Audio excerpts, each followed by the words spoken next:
서울 아파트 이야기 들을 때마다 참 복잡하죠? 그런데 최근 부동산 시장에서 들려오는 소식은 이거예요. 14억 8천만 원 하던 집이 일주일 만에 3억 넘게 떨어졌다. 믿기 힘든 이야기지만 사실입니다. 자, 무슨 일이 벌어지고 있는지 한번 알아볼까요?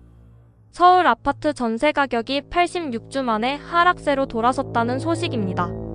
와, 1년 반 동안이나 버티던 전세가 상승세가 드디어 멈췄다는 거죠.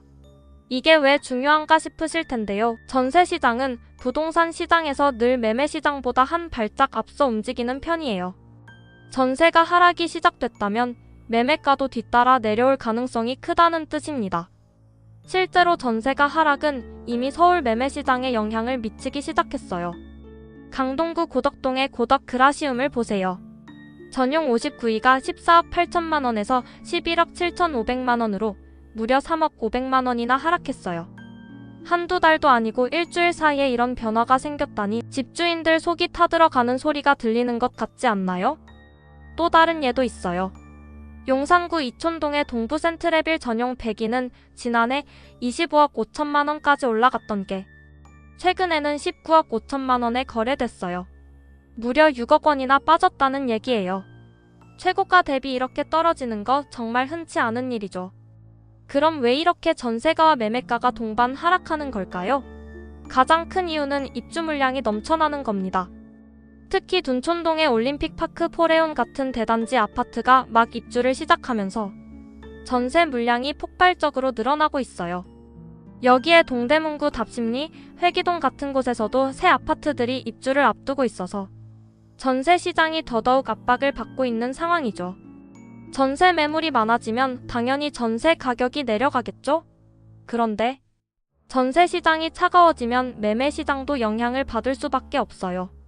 전세가가 낮아지니 굳이 집을 사려는 사람이 줄어들고 매수 심리가 식어버리니까 매매가도 같이 하락 압력을 받게 되는 거예요.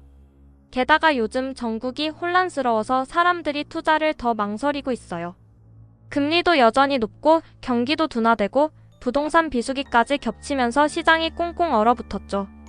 다들 관망하면서 좀 더 기다려보자는 분위기인 거예요. 그렇다면 앞으로는 어떻게 될까요? 전문가들은 올 상반기 동안 하락세가 이어질 가능성이 높다고 말해요. 하지만 중반 이후에는 상황이 달라질 수도 있다고 하네요. 특히 매물 부족이나 정책 변화 같은 변수가 생기면 다시 보합세로 돌아서거나 심지어 반등할 가능성도 배제할 수 없대요.